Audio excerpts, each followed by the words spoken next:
자신이 갱년기 같대요. 그래서 왜 그러니까 몸에 좀 변화가 있대요. 무슨 변화가 있냐니까 갑자기 막 땀이 나기도 하고 이 겨울에. 그리고 감정의 변화가 너무 많다라고 얘기를 하는 거예요. 그래서 어떻게 변화가 있는지를 들어보니까 되게 공감이 됐습니다. 예전에는 그냥 넘어갈 수 있는 말인데 집에서 아이들이나 아내가 하는 말이 있으면 막 괜히 화나고 예민해진다는 겁니다. 예전에는 그냥 그러려니 하고 넘어갔던 일인데 나이가 들어서인지 누가 자기를 조금만 무시하는 것 같으면 막 짜증이 나고 화가 확 난다라는 거예요. 그래서 막 소리도 지르고 싶은데 소리 못 지르고 자기가 나간대요, 집에서. 그래서 참 그런 나이대가 된 게 아닌가, 막 괜히 서운하고 억울할 때가 느껴질 때가 있는데 그렇구나, 그런 시간들이 또 다가오는구나 라는 생각도 하게 되었습니다. 그 형제랑 같이 이야기를 하면서 오늘 또 말씀을 나눌 거를 미리 생각을 하면서 오늘 좀 나눌 제목을 좀 택하게 됐습니다. 오늘 제목은 다음 장 보여주시겠습니까? 오늘 제목은 영어로는 Don't grow old, grow up. 늙지 말고 성장하세요 라는 말씀으로 같이 나누고자 합니다. 이 말씀을 준비하는데 좀 이와 비슷한 우리나라의 책이 있더라고요. 다음 장 넘겨주실래요? 인생은 늙어가는 것이 아니라 익어가는 겁니다. 참, 뭐 어떤 사람들에게는 나 아직 젊은데 뭐 이런 말씀이 있는지 모르겠지만 좀 같이 생각해 볼 수 있는 그런 주제가 아닌가 생각을 합니다. 우리가 더 마음이 성장하고 예수님을 닮아가기 위해서 우리의 마음의 회복도 필요하고 마음을 다시 돌아보는 그런 시간을 가졌으면 좋겠습니다. 이 부분은 아무리 강조해도 지나친 부분이 아닌데 오늘 다시 한번 예수님의 제자로서 우리가 어떤 마음을 가져가야 될지를 성경 말씀을 통해서 같이 배워보는 시간을 갖도록 하겠습니다. 기도하고 말씀 나누겠습니다. 기도하겠습니다. 하나님 감사합니다. 오늘도 저희들에게 같이 모여서 하나님을 찬양할 수 있어서 감사하고 또 예수님을 기억할 수 있어서 감사하고 또 말씀을 나누고 들을 수 있어서 감사합니다. 하나님, 이런 예배라는 것이 얼마나 특별한 건지 모르겠습니다. 이 예배를 통해서 하나님이 주시는 많은 격려를 받을 수 있게 도와주시고 또 하나님의 음성이 말씀이 저희들에게 또 큰 울림이 되기를 바라고 원합니다. 이 시간 처음부터 끝까지 인도하시길 바라고 예수님의 이름으로 기도했습니다. 아멘. 우리 누가복음 9장 23절 말씀부터 볼게요. 누가복음 9장 23절 앞에 띄워져 있는데요. 성경 있으신 분들은 찾아도 좋습니다. 누가복음 9장 23절부터 27절까지 제가 읽어보겠습니다. 누가복음 9장 23절에서 27절. 그리고 예수께서 모든 사람에게 말씀하셨다. 나를 따라오려는 사람은 자기를 부인하고 날마다 자기 십자가를 지고 나를 따라오너라. 누구든지 제 목숨을 구하려고 하는 사람은 잃을 것이요 누구든지 나를 위하여 제 목숨을 잃는 사람은 목숨을 구할 것이다. 사람이 온 세상을 얻고도 자기를 잃거나 빼앗기면 무슨 이득이 있겠느냐? 누구든지 나와 내 말을 부끄럽게 여기면 인자도 자기의 영광과 아버지와 거룩한 천사들의 영광에 쌓여 올 때에 그 사람을 부끄럽게 여길 것이다. 당시에 예수님을 따르고자 하는 사람들이 많았습니다. 그때 예수님은 그들에게 말씀을 하십니다. 참, 누구든지 라고 말씀을 하십니다. 그 이야기는 제자는 누구든지 될 수 있는 것 같아요. 근데 반면에 조건을 말씀하시는 걸 보면서 아무나 될 수 있는 건 아니지 않나 생각을 합니다. 누구나와 아무나, 이 분별이 중요합니다. 예수님이 제자가 되고자 하는 사람에게 예수님이 제일 먼저 하신 말씀은 무엇인지 자기를 부인하고 나를 따라오려는 사람은 자기를 부인하고 라고 말씀을 하십니다. 자기를 부인한다. 여러분들 많이 들었을 겁니다. 또 잘 알고 있는 내용입니다. 근데 공부를 하면서 자기 부인이라는 이 단어의 헬라어의 의미를 좀 더 깊이 들어가 보면은 자기를 우선순위로 두는 행동을 포기하는 것을 자기 부인이라고 이야기합니다. 즉 자기를 부인한다는 이야기는 다시 말해서 올바른 우선순위를 가져가는 것이 자기 부인의 시작이라는 겁니다. 제자로 살고자 하는 사람들에게, 예수님을 따르고자 하는 사람들에게 예수님이 제일 먼저 하신 말씀은 자기를 부인하라. 결국 올바른 우선순위를 가져가라고 말씀을 하고 계신 겁니다. 여러분, 하나님은 우선순위가 바뀌는 것을 굉장히 싫어하십니다. 왜냐하면 우선순위가 바뀌게 되면은요, 삶이 무너지는 것뿐만 아니라 그것이 우상이 되기 쉽기 때문입니다. 우리에게 우상이 있습니다. 무엇인가 우선순위가 바뀐 것들이 있습니다. 아까 박동영께서 이야기했지만 주중에 저희 소그룹방에서 같이 기도를 했습니다. 기도하기 전에 각자에게 그런 걸 이야기를 했어요. 각자 내려놓고 싶은 걸 한 가지씩 이야기를 하자. 그리고 서로를 위해서 기도해 주자. 나는 이야기를 나면서 각자 내려놓고 싶은 것들을 이야기를 했습니다. 여러분, 근데 참 공교롭게 내려놓고 싶은 것들이 거의 비슷하더라고요. 다른 것이 아니었었어요. 아이들에 대한 것도 내려놓고 싶은 부분이고, 또 미래에 대한 불안함도 내려놓고 싶은 부분이고, 또 재정적인 부분에 대한 것도 내려놓고 싶은 마음들이 많이 있고, 뭐 그런 비슷한 부분들이라는 생각이 들었어요. 이러한 부분들이 우리들 마음속에 굉장히 앞에 가 있다는 생각이 드는 거죠. 근데 공교롭게도 내려놓아야 된다는 걸 알아요. 그건 올라가 있다는 얘기입니다. 우리는 아이들을 잘 키우고 싶은 마음이 있습니다. 또 미래에 대해 잘 준비하고 싶은 마음도 있습니다. 많은 것들이 좋은 마음으로 시작이 됩니다. 근데 우리의 우선순위에 올라가 있던 것들이 나쁜 마음에서 시작된 것은 거의 없어요. 선한 동기와 좋은 마음에서 시작을 합니다. 근데 그것이 우상이 될 수 있다는 겁니다. 우상은 꼭 세상에 주는 것만은 아닙니다. 하나님이 주신 것도 하나님보다 먼저 두게 되면 그것은 우상이 될 수 있습니다. 가정이 한 예입니다. 가정은 하나님이 주신 겁니다. 근데 때로는요, 가정에 있는 많은 것들이 하나님보다 우선순위가 될 때가 있어요. 그때 그 가정은 우상이 될 수가 있습니다. 아이들도 마찬가지입니다. 하나님이 주셨어요. 근데 어느덧 하나님이 주셨지만은 내가 더 잘 키우고 싶은 마음이 들 때가 있어요. 좋은 마음입니다. 좋은 동기로 아이들을 키우고 싶어요. 근데 하나님보다 더 위에 올라갈 때가 있습니다. 나의 생각도, 나의 계획도, 나의 기대가 커지면서 아이들의 주인이 될 때가 있습니다. 그 어느 것이라 하더라도 하나님보다 먼저 둔다면 그것은 아무리 좋은 마음이라 하더라도, 좋은 동기라 하더라도 우상이 된다는 겁니다. 여러분, 사탄이 우리를 유혹하고 넘어뜨리는 것은요, 어리석은 방법이 아니에요. 성경에는 사탄이요, 빛의 천사로 가장하고 온다고 합니다. 헷갈린다라는 거예요. 올바른 분별력으로 정말 하나님을 우선시 두지 않는다면 우리는 쉽게 우상을 섬길 수 있는 사람들이 될 것입니다. 계시록 3장 7절에 이런 말씀이 있습니다. 다음 장 보여주실래요? 3장 7절에 빌라델비아 교회의 신분을 그에게 써서 보내라. 거룩하신 분, 참되신 분, 다윗의 열쇠를 가지고 계신 분, 여시면 닫을 사람이 없고 닫으면 열 사람이 없는 그분이 말씀하신다. 하나님에 대해, 예수님에 대해 성경은 그렇게 말합니다. 닫으면 열 자가 없고 하나님이 열면 닫을 자가 없다고 말씀하고 있습니다. 내가 열고 내가 닫는 게 아니라 하나님의 뜻을 잘 분별하고 따라가는 것이 우리들이 해야 될 일이라는 것, 그러기에 우리는 더욱더 하나님께 나아가서 올바른 우선순위를 가져가는 것이 필요하다는 것을 예수님은 제자로 따라온 사람들에게 말씀하십니다. 그리고 두 번째로 예수님은 자기의 십자가를 지라고 말씀하십니다. 다음 장 좀 보여주세요. 베드로 행전이라는 외경이 있습니다. 위경은 아니에요. 외경이에요. 뭐 참고서, 교과서는 아니지만 참고서는 될 수 있을 겁니다.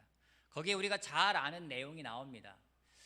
베드로 행전 15장인가 보면은 로마에 있던 베드로가 네로 황제의 핍박을 받고 목숨의 위협을 느껴서 혼자 로마를 빠져나가기로 결정을 하고 로마를 빠져나갑니다. 도망가던 베드로가 로마 성문을 벗어났을 때 오히려 반대로 로마로 들어오는 예수님을 만납니다. 그때 베드로가 너무나 유명한 말을 합니다. 코바디스 도메오, 주여 어디로 가시나이까. 그때 예수님 말씀하십니다. 나는 다시 십자가에 못 박히러 로마로 들어간다. 그때 베드로가 정신을 차리고 그는 다시 로마로 들어갑니다. 그리고 로마에서 순교를 당하게 됩니다. 근데 자신은 예수님과 똑같이 십자가에 매달릴 자격이 없다고 자신을 십자가에 거꾸로 매달아 달라고 합니다. 다음 장 보여주세요. 그래서 베드로는 십자가에 거꾸로 매달려서 순교를 합니다. 오늘 말씀을 준비하면서 제가 가장 많이 찔렸던 부분이 이 부분입니다. 제 몫에 십자가가 있습니다. 지난주에 말씀드렸듯이 저는 회피하고 싶은 죄성이 있는 사람입니다. 그냥 회피가 아니라 어떻게 하는 게 지혜로울까, 어떻게 하는 게 더 좋을까 생각하며 회피할 때가 있습니다. 때로는 다른 사람이 내 십자가를 지어줬으면 좋겠다라는 생각에 그 사람에게 십자가를 넘기려는 마음도 있습니다. 편한 길로 가고 싶어져요. 넓은 길로 가고 싶어집니다. 말씀을 나누며 다시 한번 결정을 하게 됩니다. 내가 내 십자가를 지지 않으면 그 십자가는 다시 예수님이 지게 될 거라는 거죠. 좁은 길로 다시 가고자 합니다. 내가 가져가야 할 십자가를 다시 짊어지려고 합니다. 여러분, 우리 모두 짊어져야 할 십자가가 있습니다. 예수님이 하신 말씀에 의하면 우리 모두가 다 짊어져야 할 십자가가 있어요. 한번 생각해보는 시간이 되었으면 좋겠습니다. 나의 십자가는 무엇인가? 혹시 내가 회피해서, 외면해서 내가 편한 길로, 넓은 길로 가기에 예수님이 다시 짊어지고 계신 십자가는 없는가? 죄책감을 가지라는 말씀이 아닙니다.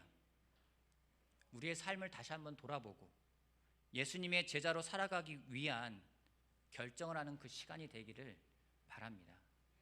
자기를 부인하고 올바른 우선순위와 십자가를 지고 갈 수 있는 우리들이 되길 바라겠습니다. 누가복음 14장 말씀 계속 보겠습니다. 누가복음 14장 33절.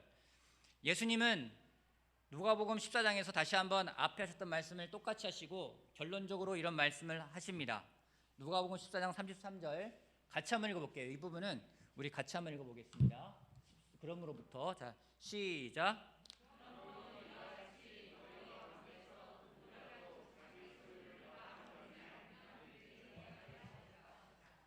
예수님은 자기 소유를 다 버려야 예수님의 제자가 될 수 있다고 말씀하십니다. 자기 소유를 다 버린다라는 말을 영어로는요 give up everything이라고 되어 있어요. 모든 것을 다 포기한다라는 겁니다. 여러분, 모든 것을 다 포기한다라는 말은 소유권이 하나님에게 있다는 것을 인정하는 겁니다. 소유주가 하나님이시고 단지 우리는 그분이 주신 것을 사용하는 것이라는 거죠. 지난주에 한 자매가 저한테 해준 말이 있는데 그 말이 제 마음을 너무나 평안하게 해주셨어요. 어떤 말인지 그 자매가 이런 말을 합니다. 제가 주중에 나눈 말이기도 한데 내가 결정하면 내가 책임져야 되는데 하나님이 결정하면 하나님이 책임지신다라는 거예요. 저는 그 말을 들었을 때 많은 어깨에 있는 머릿속에 있는 많은 짐들이 다 내려가는 느낌이 들었어요. 너무 평안했어요. 그치, 하나님이 결정하고 하나님이 주신 걸 따라가면 되지. 내가 하려는 순간 내가 책임지고 뭔가 내가 중심이 돼서 가는데 하나님이 하시면 하나님이 다 책임지신다라는 거예요. 저는 이 말 믿습니다. 지금까지 그렇게 해왔습니다. 내 것이라 생각하면 내가 책임지려고 해요. 아이도 마찬가지입니다. 아이가 내 아이라 생각하면요 내가 책임지려고 해요. 돈도 마찬가지예요. 가지고 있는 모든 것이 마찬가지입니다. 내 것이라 생각하면요 내가 책임지려고 합니다. 성경은 우리가 예수님을 따라가는 제자라면 그 모든 것이 하나님의 것이라는 것을 인정해야 된다고 이야기합니다. 그때 어떤 일이 벌어집니까? 하나님이 책임지신다라는 거예요. 여러분, 이보다 더한 굿뉴스가 있을까요? 단지 우리는 그분의 뜻을 따라 사용할 뿐이라는 겁니다. 내 집도 하나님의 뜻에 따라 사용하면 되는 거예요. 내 차도 하나님이 주셨기 때문에 하나님의 뜻에 따라 살아가면 되는 겁니다.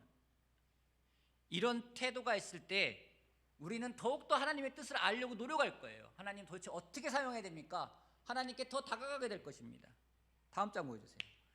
잘 쓰는 말이 있습니다. 내돈내산이라는 말이 있어요. 내 돈 주고 내가 산 물건. 여러분, 이런 말하는 사람들을 보면요 얼마나 떳떳하게 말하는지 아십니까? 내돈내산이야. 내 돈 주고 내가 샀어. 여러분, 이런 말 하고 싶지 않습니까? 야, 내가 주고 내가 샀어. 네가 뭔데 나한테 뭐라고 해. 이런 말 하고 싶을 때가 있어요. 이런 말하는 사람들은 굉장히 당당하게 이야기합니다. 저도 이런 생각 들 때가 있습니다. 누구 도움도 없이 간섭도 없이 그냥 내가 내 마음대로 하면 얼마나 좋을까. 자유롭다 생각할 때가 있는 것 같습니다. 하지만 여러분, 크리스찬들에게 내돈내산이 있을까요? 저는 바꿔 말하고 싶습니다. 다음 장 보여주세요. 하돈내산. 하나님이 돈 주고 내가 산 물건. 하나님이 주셨어요. 하나님이 주셨어요. 전 이게 우리에게 맞다고 생각을 합니다. 여러분, 하나님이 주셨다.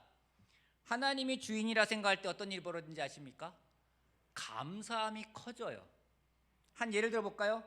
여러분 식사 기도할 때 뭐라고 기도하십니까? 하나님, 오늘도 저희에게 음식을 주셔서 감사합니다. 이렇게 기도하잖아요. 여러분 기도할 때 때로는 정말 믿음으로 나오지 않았어도 줄 걸 믿고서는 미리 반찬만 나와도 하나님 오늘 저에게 맛있는 음식 주셔서 감사합니다라고 기도를 해요. 여러분 식사 기도할 때 한 번이라도 하나님 반찬이 왜 이 모양인지 모르겠어요. 너무 먹기 싫어요. 이런 기도 해본 적 있으십니까? 하나님이 주셨다고 생각을 하니까 하나님 너무 감사합니다. 그런 생각이 드는데 내가 만들어 먹고 내가 하면은요 감사함이 사라져 봅니다. 하나님이 주셨다는 생각이 들면은요 더 소중하게 다루게 돼 있어요. 그게 물건이건 사람이건 한번 여러분 잠시 머릿속에 상상을 해보십시오. 여러분 옆에 있는 사람이 하나님이 주셨어요. 그러면 그 마음을 가지고 옆 사람 한번 얼굴 한번 봐보세요. 자, 여러분 놀라운 게 뭔지 아십니까? 인상 찡그린 사람 없어요. 다 웃어요. 웃으면서 하나님이 주셨구나. 근데 이게 하나님이 주셔서 생각이 없어지면은요 그 다음부터 나오는 것은 불평과 불만입니다. 내 배우자도 마찬가지고요, 아이도요, 이게 어디서 나온 놈인지 하나님이 주신 거예요. 그럼 아이에 대해 달라질 거예요. 이 교회도 마찬가지예요. 하나님이 주셨어요. 그럼 감사할 거예요. 근데 하나님이 준 게 아니라 이게 어디서 떨어진 건지 생각하면요 우리 마음은 불평밖에 안 나옵니다. 여러분 우리들의 삶을 누가복음에서 참 잘 표현하고 있는 것이 있는데요, 누가복음 12장 16절 말씀부터 보도록 할게요. 16장 21절까지 볼게요. 자, 제가 읽겠습니다. 12장 16절부터 21절까지. 그리고 그들에게 비유를 하나 말씀하셨다. 어떤 부자가 밭에서 많은 소출을 거두었다. 그래서 그는 속으로 내 소출을 쌓아둘 곳이 없으니 어떻게 할까 하고 궁리하였다. 그는 혼자 말하였다. 이렇게 해야겠다. 내 곡간을 헐고서 더 크게 짓고 내 곡식과 물건을 다 거기에다가 쌓아두겠다. 그리고 내 영혼에게 말하겠다. 영혼아, 여러 해 동안 쓸 많은 물건을 쌓아두었으니 너는 마음 놓고 먹고 마시고 즐겨라. 그러나 하나님께서 말씀하셨다. 어리석은 사람아, 오늘 밤에 내 영혼을 내게서 도로 찾을 것이다. 그러면 내가 장만한 것들이 누구의 것이 되겠느냐? 자기를 위해서는 재물을 쌓아두면서도 하나님께 대하여 부여하지 못한 사람은 이와 같다. 어느 부자 이야기 나옵니다. 부자인데 더 부자가 됐어요. 수익이 많아졌습니다. 얼마나 많아졌어요? 한 곳에 둘 수가 없어요. 여러분 그런 적 있으십니까? 돈이 너무 많아가지고 한 은행에 맡길 수가 없어요. 여러 은행에 맡겨야 돼요. 그런 사람 만나면 뭐라고 부르겠습니까? 형이라고 부를 것 같아요. 그죠? 이 사람이 아무 생각 없이 졸부가 된 게 아니에요. 그냥 어쩌다 보니까 부자가 됐다가 아니에요. 이 사람은 생각이 있는 사람입니다. 어떤 생각까지 합니까? 영혼에 대한 생각도 해요. 그냥 이제 편히 먹고 마셔야 되겠다, 내 육체를 생각하는 게 아니라 자기 영혼을 생각할 줄 아는 사람입니다.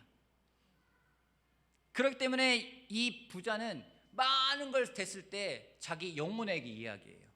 내 영혼아, 이제 마음 놓고 먹고 즐기고 살아라. 근데 여러분, 그전에는 그 영혼이 마음 놓고 먹고 살고 즐기지 못했어요.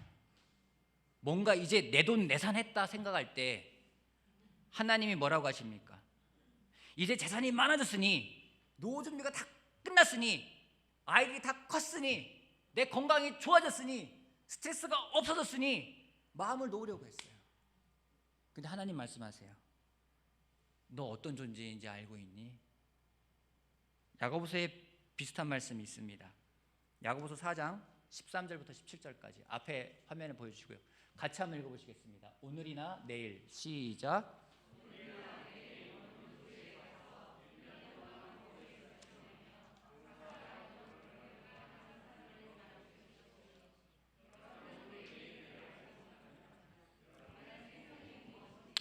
여러분은 잠깐 나타났다가 사라져버리는 안개에 지나지 않습니다. 도리어 여러분은 이렇게 말해야 할 것입니다. 주님께서 원하시면 우리가 살 것이고 또 이런 일이나 저런 일을 할 것이다.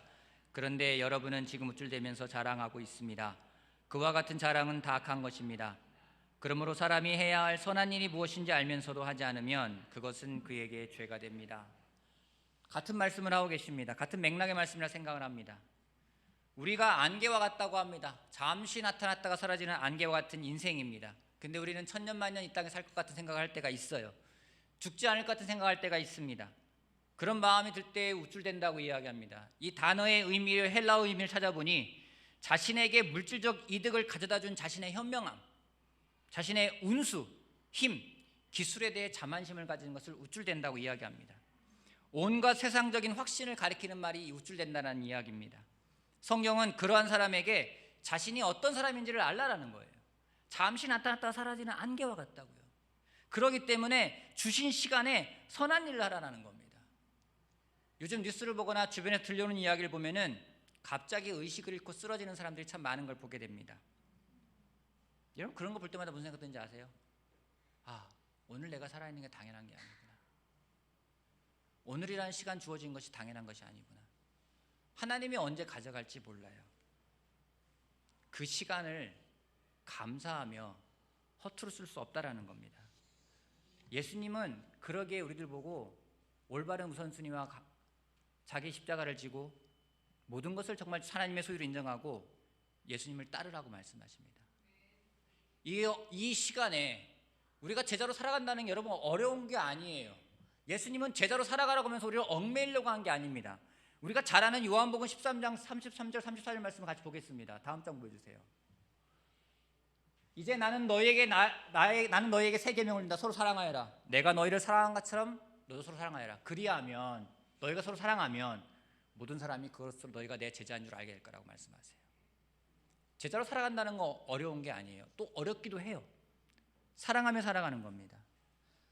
사랑은 서로를 돌보는 것입니다. 서로의 필요를 채우는 것입니다. 여러분 성경에서 말하는 사랑받는 방법은 먼저 사랑하는 겁니다. 성경에서 말하는 섬김을 받는 방법은 먼저 섬기는 겁니다. 성경에서 말하는 복을 받는 방법은요, 먼저 그 사람의 복을 빌어주는 거예요. 저는 이렇게 하는 것이 격려라 생각합니다.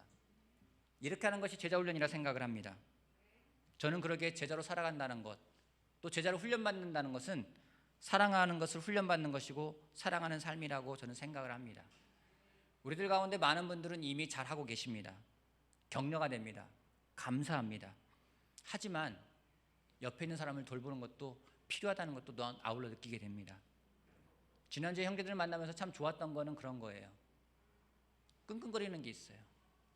마음속에서 말 못하고 하나님께 입을 열어서 기도하고 싶은데 그렇게 기도하지 못하는 사람도 있다라는 겁니다. 혼자 애를 쓰면서 어떻게든 제대로 살아남으려고 애쓰는 제자들이 있다는 걸 보면서 너무 마음이 아팠고 더 부지런히 가서 같이 기도해주고 같이 마음을 나누고 같이 들어줘야 되겠다. 주변에 하나님을 알지 못하기 때문에 자기의 목숨을 끌어버리는 사람들도 많이 있음을 보게 됩니다. 그 사람에게 하나님 말씀을 미리 전할 수 있었다면, 그 사람이 하나님을 만났다면, 그 사람이 복음을 들었다면 희망이 있었을 텐데 우리들의 관심이, 우리들의 초점이 저는 그곳으로 가기를 바랍니다. 어떤 사람은 성경을 혼자 읽을 힘이 없어서 끙끙거리는 사람이 있습니다. 가서 같이 성경을 펴고 같이 읽어주고 그러한 삶을 살아가기를 하나님은 바란다고 저는 확신합니다. 다시 오늘 말씀을 통해 우리에게 주신 제자의 그 말씀을 통해 우리 마음을 돌아보고 다시 제자로 살고 제자로 삼는 결정을 할 수 있는 우리들 모두가 되길 바라면서 오늘 말씀을 마치겠습니다.